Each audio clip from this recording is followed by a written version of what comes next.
10वीची board परीक्षा आणि महाराष्ट्र राज्य माध्यमिक व उच्च माध्यमिक शिक्षण मंडळ यांच्या अंतर्गत आज मराठी विषयाचा पहिला पेपर शांततेत पार पडला। शेवगाव येथे केंद्राबाहेर पालकांची गर्दी।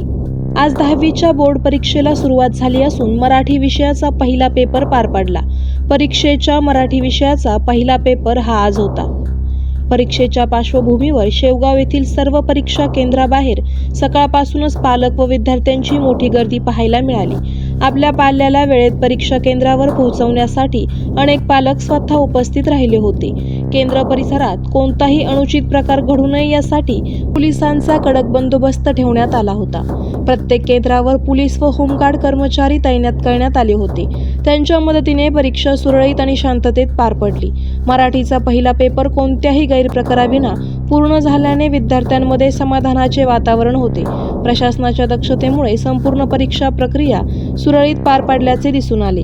करायचा आहे लाईव्ह कार्यक्रम किंवा आहे कसले आंदोलन, जनसामान्यपर्यंत पोहोचेल आपला हक्काचा आवाज जनतेचा।